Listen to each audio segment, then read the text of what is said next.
की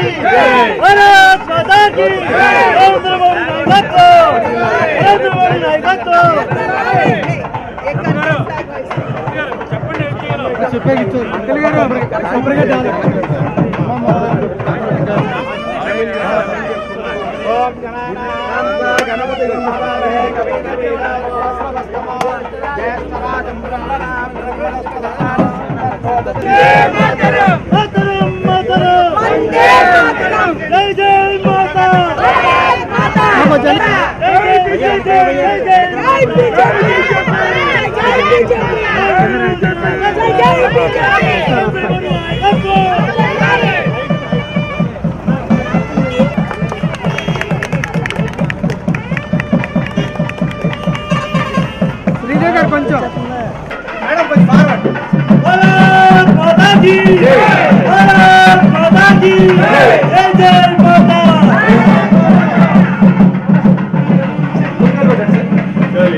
नरेंद्र मोदी नायकत्व तो हमारे लोग पुलिस लोग को ले जाकर वहाँ उन लोगों का दम पकड़वा दिए। तो वो लोग हमारे लोगों को पीटने के बाद वो अब हमारे कार्यकर्ताओं पर केस किए। आप बोल चुके हैं ना? हाँ, बोल चुके। चलो। It's a very happy occasion for us. Today being our foundation day, BJP Stapna Divas, and in this Stapna Divas, BJP election office of Purandeshwari ji has also been opened, and since the office has been opened on Stapna Divas,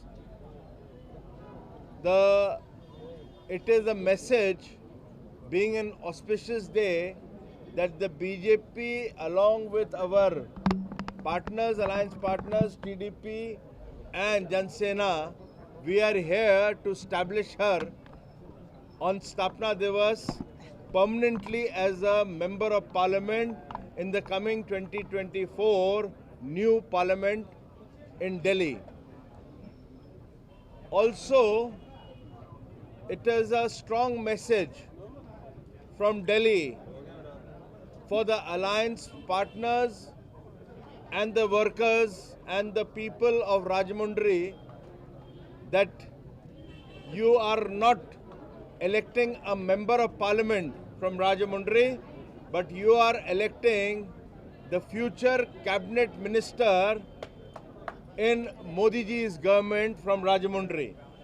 So I am sure we all are here to work together as alliance partners, and in coming days we will see the victory of the alliance of BJP, TDP and Jan Sena in Rajahmundry. Thank you. बस हो गया, अब आप इधर आ जाओ. పాత్రికేయ మిత్రులకి నమస్కారం. అదేవిధంగా ఇవాళ సిద్ధార్థనాథ్ సింగ్ గారు ఢిల్లీ నుండి ఈ ఎలక్షన్స్ని పర్యవేక్షించడానికి, రాజమండ్రి ఎలక్షన్స్ అదేవిధంగా నర్సాపురం, ఈ రెండు లోక్సభకు సంబంధించినటువంటి నియోజకవర్గాల పనితీరుని పర్యవేక్షించడానికి వారు ఇక్కడికి రావడం జరిగింది. మేమందరం కూడా గర్వపడేటువంటి విషయం, సంతోషపడేటువంటి విషయం ఏమిటంటే, ఇవాళ భారతీయ జనతా పార్టీ స్థాపనా దినం అని చెప్పి మీ అందరికీ తెలుసు. ఆ రోజున ఇక్కడ భారతీయ జనతా పార్టీ జెండా ఆవిష్కరించుకోవడం, అదేవిధంగా పార్లమెంట్ ఎలక్షన్ ఆఫీస్ని భారతీయ జనతా పార్టీకి సంబంధించి ఇక్కడ ఆవిష్కరించడం, ఇది నిజంగా శుభసూచకం అని చెప్పి నేను భావిస్తున్నాను.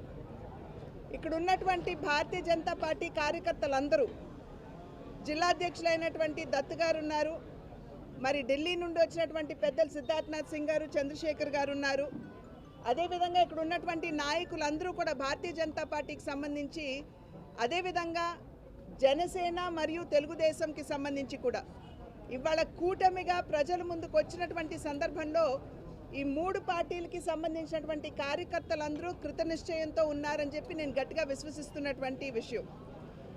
ఏమిటంటే ఏదైతే ఈ 5 సంవత్సరాల కాలం ఆంధ్ర రాష్ట్రం ఎన్ని ఇబ్బందులు ఎదుర్కొందో ప్రజలందరికీ తెలుసు. ఆ నేపథ్యంలో రాజమండ్రి నియోజకవర్గం పార్లమెంట్ నియోజకవర్గంతో సైతం ఇక్కడ ఉన్నటువంటి ప్రజలు ఖచ్చితంగా మార్పు ఆకాంక్షిస్తున్నారని చెప్పి నేను భావిస్తున్నాను.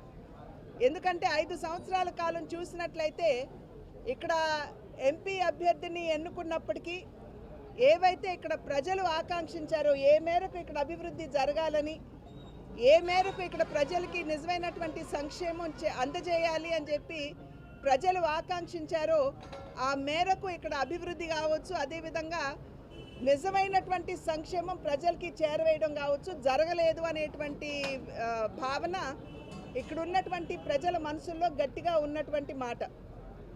ఎందుకంటున్నామంటే ఇళ్ల నిర్మాణం చూసినట్లయితే జగనన్న కాలనీలు అన్నారు, తక్కువ ధరకి భూసేకరణ చేయటం, ఎక్కువ ధర అక్కడ గవర్నమెంట్కి చూపించి డబ్బు తీసుకోవడం, చదును చేస్తున్నాం అని చెప్పి 300-400 కోట్లు వారికి కావాల్సిన వాళ్ళకి ఇచ్చి దానిలో అవినీతి చేయడం, మడ అడవులు కావచ్చు లేకపోతే చిత్తడి భూములు ఏవైతే ఉన్నాయో అక్కడ జగనన్న కాలనీ నిర్మాణం చేయడం అని చెప్పి చెప్పడం కావచ్చు, ఇవన్నీ కూడా ఇక్కడ ఉన్నటువంటి ప్రజల్ని మోసం చేసే దిశగా ఉన్నది. కానీ నిజంగా సంక్షేమం అందించాలి అనేటువంటి భావన అయితే ఇక్కడ ఉన్నటువంటి ప్రజాప్రతినిధులకి లేదు అనేటువంటి భావన రాజమండ్రి నియోజకవర్గంలో ఉన్నటువంటి ప్రజల మనసుల్లో ఉన్నటువంటి నేపథ్యంలో ఖచ్చితంగా ఈ కూటమికి సంబంధించినటువంటి పార్లమెంట్ అభ్యర్థి కావచ్చు, అదేవిధంగా అసెంబ్లీలకు నిలబడినటువంటి అభ్యర్థులు కావచ్చు, 7 అభ్యర్థులు ఎవరైతే ఇక్కడ ఉన్నారో వారిని సైతం ఖచ్చితంగా గెలిపించుకోవాలి అనేటువంటి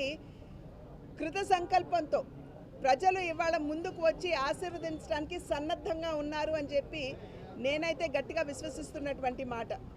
ప్రజలకి మీ మాధ్యమంగా మేము తెలియజేసేటువంటి విషయం ఏమిటంటే ఇంతకు ముందు ఉన్నటువంటి ప్రజాప్రతినిధులు అలివిగాని వాగ్దానాలు ఏవైతే చేశారో, అంటే కాకినాడ రాజమండ్రిని మేము ట్విన్ సిటీ చేసేస్తామని, లేకపోతే ఏదో పాశ్చాత్య దేశాల్లాగా మేము డెవలప్ చేసేస్తామని చెప్పినటువంటి వారు కనీసం ఇక్కడ పర్యాటక రంగాన్ని కూడా సరిగ్గా ఇక్కడ అభివృద్ధి చేయలేకపోయారు.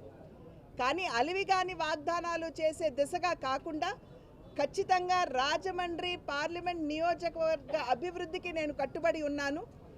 ఇక్కడ ప్రజల ఇబ్బందులు ఏవైతే ఎదుర్కొంటున్నారో వాటి పరిష్కారానికి నేను కృతనిశ్చయంతో నేను పనిచేస్తాను. అందరికీ అందుబాటులో ఉంటూ వారి సమస్యల్ని పరిష్కరించే దిశగా నేను అడుగులు వేస్తాను అని చెప్పి మాత్రమే మీ ద్వారా నేను ప్రజలందరికీ కూడా తెలియజేసుకుంటున్నటువంటి విషయం. నాకు తోడుగా ఇక్కడ ఉన్నటువంటి కూటమి అభ్యర్థులు ఎవరైతే ఎమ్మెల్యే అభ్యర్థులు ఉన్నారో, అటు జనసేన అభ్యర్థులు కావచ్చు, అదేవిధంగా 2 జనసేన అభ్యర్థులు ఉన్నారు, మరి ఒకరు బీజేపీ తరఫున ఉన్నారు, అదేవిధంగా తెలుగుదేశం అభ్యర్థులు కూడా ఉన్నారు. వారందరినీ కలుపుకుంటూ నేను ముందుకు వెళుతూ వారి సహకారంతో ఇక్కడ ఉన్నటువంటి సమస్యల పరిష్కారానికి నేను నా శాయశక్తుల నా పరిధి మేరకు నేను కృషి చేస్తాను అని చెప్పి మీ మాధ్యమంగా నేను ప్రజలకు తెలియజేస్తున్నాను. అదేవిధంగా నా అదృష్టం ఏమిటంటే ఆదికవి నన్నయ్య పుట్టినటువంటి పుణ్యభూమి ఇది. అదేవిధంగా కందుకూరి వీరేశం పంతులు గారు, అదేవిధంగా మరి ప్రకాశం పంతులు గారు, వీరందరూ కూడా నడయాడినటువంటి పుణ్యభూమి ఇది. మా తండ్రి గారిని మరింతగా అభిమానించేటువంటి భూమి ఇది. ఇక్కడికి వచ్చినటువంటి వారిని అందరినీ కూడా హక్కున చేర్చుకుని ఆదరించేటువంటి భావన ఇక్కడ ఉన్నటువంటి ప్రజల మనసుల్లో ఏ విధంగా ఇక్కడ గలగలా గోదావరి పక్కన పారుతూ ఉంటుందో అటువంటి నిశ్చలమైనటువంటి మనసుతో వచ్చిన వారందరినీ కూడా ఆదరించేటువంటి మంచి మనసు కలిగినటువంటి ప్రజలు ఉన్నటువంటి నియోజకవర్గం ఇది. మరి ఆ అయోధ్య రాముని అనుగ్రహంతో మా తండ్రి గారు మీ అన్నగారు అయినటువంటి నందమూరి తారక రామారావు గారి ఆశీర్వాదంతో నేను మీ ముందుకి రాజమండ్రి పార్లమెంట్ నియోజకవర్గ అభ్యర్థిగా మీ ముందు నిలబడినటువంటి సందర్భంలో ఖచ్చితంగా అన్న బిడ్డగా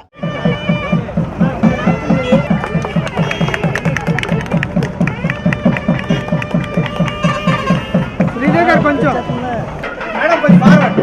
భారత్ మాతా కీ జై, భారత్ మాతా కీ జై, జై మాతా.